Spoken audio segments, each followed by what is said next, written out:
Hey there. Hello. It's Melissa with Atlas CFO. Today we're talking about budgets and estimates versus actual.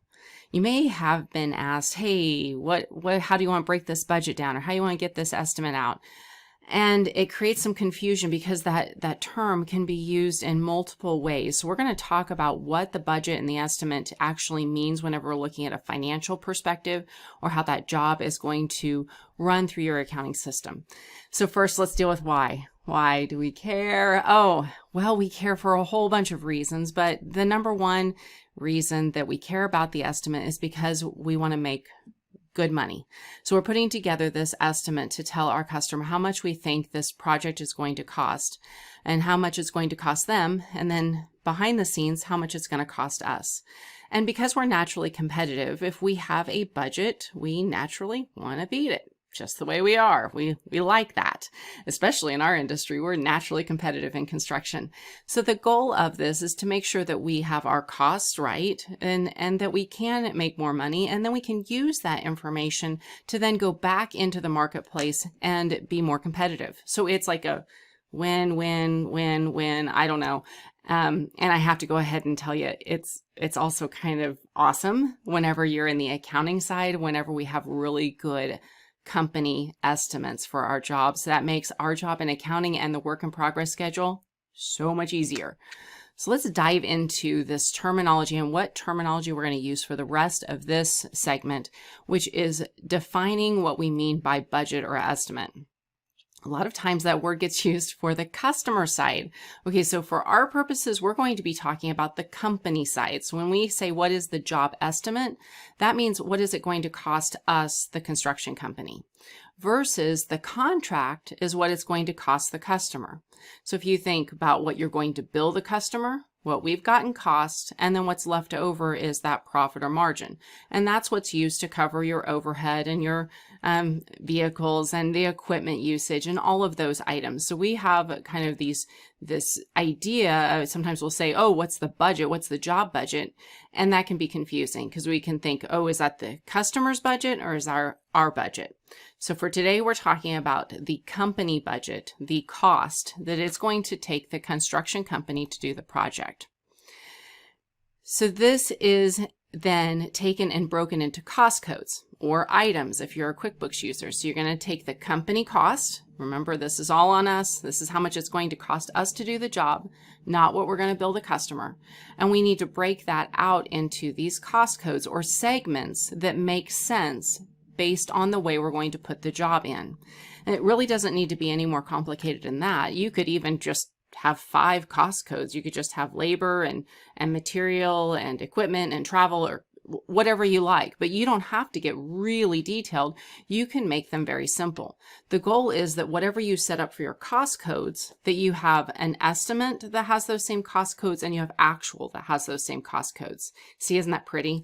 That's why I say that this is a lot of matching, because we're really just using these cost codes to organize our job and then be able to tell how we're doing. So this matchy is well, it's just more fun, and it makes it so everything talks to each other. So our estimate talks to project management that talks to accounting, and we all talk the same language. We use these cost codes to talk about what this means for us and our cost and how we put that together.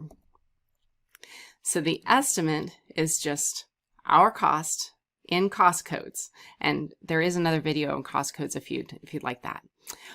This is going to be way easier if you can see it. So here's just an example report, and this is just my version in Excel. They come out of the accounting system and they could look something like this. So the cost codes are the individual lines, again, also known as items. Some accounting softwares even call them phases, even though some other softwares call phases something else. But they divide the job. That's all you need to know.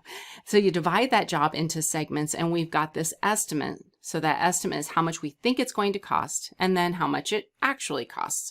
And we can track this every week. In fact, the high-performing contractors look at a job report very similar to this every week so they know how close they are to hitting their estimate. You can see how powerful this could be because you can see, oh, we're under on some and over on others, and that will cause you to ask the next question.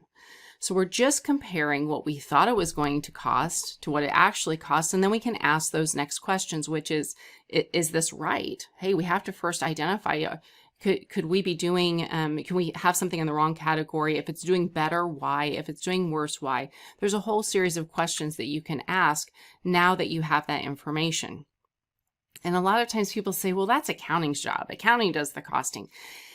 Yeah, but we really just produce the report.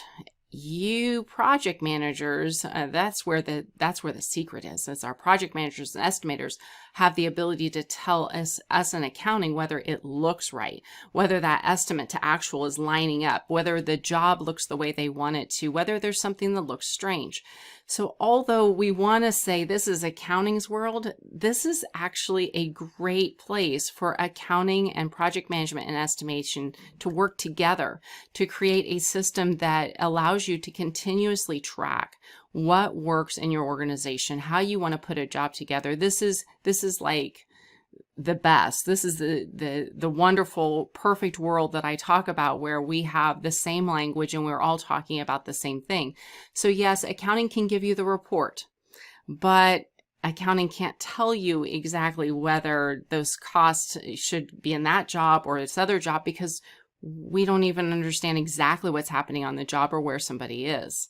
So let's give a good example. Let's just talk about a PO, and I'm going to use concrete because it is one that we tend to maybe have one PO, but it gets divided into multiple cost codes. So let's say that we have one, we'll say that it's a vendor of ours, a vendor that is going to be supplying our concrete, and they are going to maybe do the foundation and sidewalks and curbs or the approach, and they are especially interesting because they could be divided into multiple cost codes in your job cost, but we may only have one PO. And so what do you do there?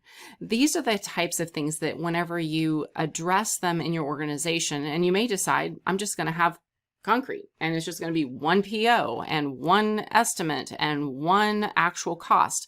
And that's great. That's perfect. As long as you understand how you're going to use the system, any of it will work. It's where you say, oh, well, that's not right. And then you end up with this, I can't figure out what to do next. So another one that we can see that is very important for you to decide how you want to handle it is labor. If you divide labor into, let's just say that you divide labor into 5 cost codes, but then whenever you actually go through the time card, it goes into 1. Well, it's not really very helpful because I don't know which of these categories it actually belongs in. See how this actually is really simple once you identify how you want to do it. And I'll say this many times, you can change your mind. It's okay if you try something and then you change your mind. So just like this one, we've got it divided out in a way that works for us. So this works in our pretty example because we have an estimate and we have actual, and we can tell because those are apples to apples. So that estimate, again, in a perfect world, will be able to go all the way around the loop, and we can then provide feedback all the way through the loop because we have the estimate broken out into cost codes that we can use in accounting and then give feedback to estimating. Isn't that so fun? I know it's very exciting whenever this works. And don't be discouraged if it doesn't work on every job. It's okay. This is a process. We're all learning. I've been doing this for 20 some years, and I still am learning all the time. It's okay. So just keep trying. Whenever we talk about estimates and actual, I've got to throw in one more thing because we kind of get confused on, oh, then do I need to take my cost code and it needs to be the estimate for the company and also the actual for the company and then also the billing for the customer. Maybe, but most common is the estimate really relates to the cost for the contractor, and the billing is usually separate. And in all software, but I will say QuickBooks makes this a little confusing because you can actually break out all 3 lines. You can do cost and you can do the estimate and you can do the billings, but it feels overwhelming in QuickBooks because it's Well, there's a lot of parts then. So many times what I tell people to start with is start with your costs. Start with the company cost for the estimate and use that actual to compare before you try to launch into exactly how that's going to line up with billings. It's way easier just to see the company billings, what you're billing that customer, that contract, as a separate line than to try to organize it by cost codes. Okay, so the summary is you want increased profits, right? So track your estimates. That's right. That's what you need to do. Track your estimates to actual. It'll make a huge difference. Not to mention, we need it every month in accounting. If you are enjoying these types of tips, we've got more. Go over to our website, Atlas CFO, and sign up for our emails. We send out at least a monthly email on the key tips on increased performance, increased control, increased profitability, and we want to share those with you. Thanks for spending time with me today. I will see you very soon. Bye-bye.